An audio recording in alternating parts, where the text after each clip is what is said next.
In the quiet town of Ashen Hollow, where whispers of the supernatural danced through the cool night breeze, there lived a young woman named Claire.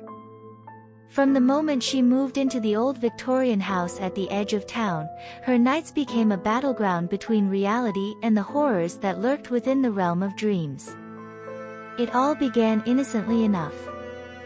Claire would drift into sleep, only to find herself ensnared in a nightmarish tapestry woven by a malevolent force. The dreaming demon, as she came to call it, haunted her dreams with visions of unspeakable horrors. The dreams started subtly.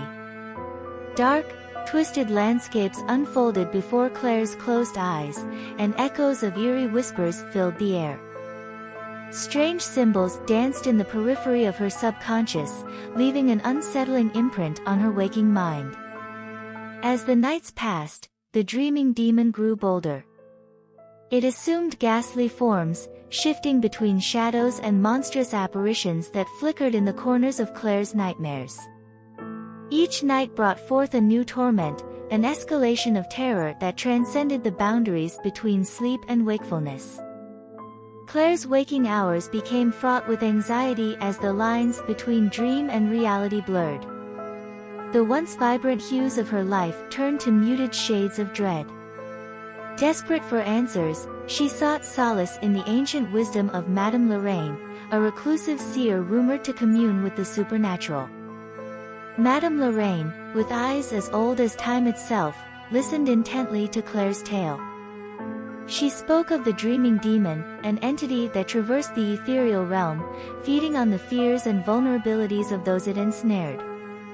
The seer offered a cryptic warning, urging Claire to confront the demon within the realm of dreams to break its malevolent hold.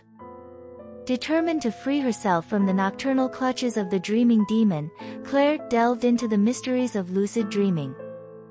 Night after night, she practiced the art of awareness within her dreams, honing her ability to navigate the surreal landscapes constructed by the insidious entity. With newfound courage, Claire confronted the dreaming demon in its ever-shifting domain. The dreamscapes twisted and contorted, mirroring the internal struggles of her subconscious. The demon, aware of her defiance, manifested in grotesque forms, taunting her with the echoes of her deepest fears. In the climactic battle between the waking and dream realms, Claire summoned an inner strength she never knew she possessed. She faced the dreaming demon head-on, challenging its dominion over her mind. The struggle played out in surreal landscapes where reality and nightmare collided. As the first rays of dawn painted the sky, Claire emerged victorious.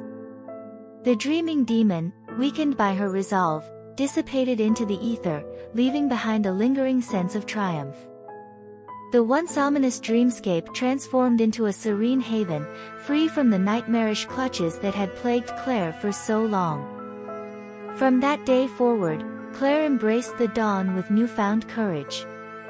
The shadows that once haunted her nights retreated, and the town of Ashen Hollow sighed in relief. The tales of the dreaming demon became folklore, a cautionary whisper among the townsfolk who dared to close their eyes in the mysterious hours of the night.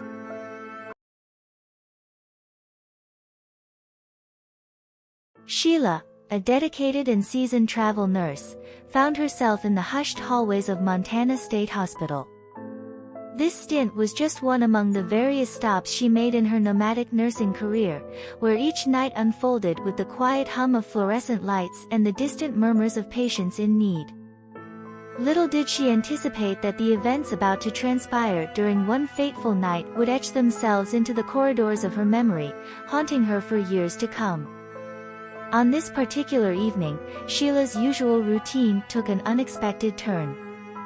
Assigned to the night shift, she often worked diligently in the quietude of the hospital, where the hum of machinery became her companion. However, that night, her floor was unusually slow, prompting a reassignment to the Extended Care Unit, ECU. The ECU, a realm of prolonged care and shadows cast by the dim lights, awaited Sheila as she embarked on her shift. Little did she know that she was stepping into a realm where the line between the living and the departed was destined to blur. As the clock struck 3 in the morning, the persistent call bell rang out, shattering the stillness. A patient on Sheila's watch had rung for assistance, signaling the beginning of an enigma that would unfold over the course of the night. "What does she want?" Sheila inquired, attempting to make sense of the urgency. The patient, Stacy, replied with a sense of confusion, "The nurse that keeps coming in here and standing there in the corner." "But she's sitting at the nurse station," Sheila pointed out. "Nor the other one." A peculiar revelation left Sheila intrigued but undeterred. Instructing Stacy to ring the bell if the mysterious nurse made another appearance, she delved into the quiet corridors, unaware of the As the night wore on, another patient, Mary, exhibited strange behavior, claiming that a nurse kept entering her room. Sheila, grounded in rationality, dismissed it as a mere dream, assuring Mary that there was no one else present in the room. Yet, the incidents persisted, with patients describing a mysterious nurse haunting their rooms. Sheila, determined to debunk the ghostly encounters, reassured her patients that they were merely imagining things. The line between reality and the ethereal blurred as the night unfolded, leaving an unsettling atmosphere lingering in the hospital's dimly lit corridors. During one encounter, Mary insisted, "There's nobody in the bathroom." Sheila, attempting to calm her fears, replied, "Trust me, there is no one in here." However, the spectral presence continued to elude Sheila's rational explanations, leaving an unsettling undertone within the hospital walls. Days turned into months, and the chilling memories of those nights began to fade. However, fate had a twisted sense of irony. 3 months after the peculiar incidents, Sheila found herself back on the same unit. Assigned to the very room where Mary had reported the haunting, Sheila encountered a new patient, a man in his early 60s. The night was calm, but the echoes of the past lingered, casting a subtle apprehension over the events about to unfold. Around 3 a.m., Sheila's new patient raised a similar concern. "Why does this woman keep coming in here and standing in the corner?" Perplexed and unnerved, Sheila attempted to reassure the patient. The man, aware of the strange occurrences, mentioned an incident involving a nurse from the 1990s.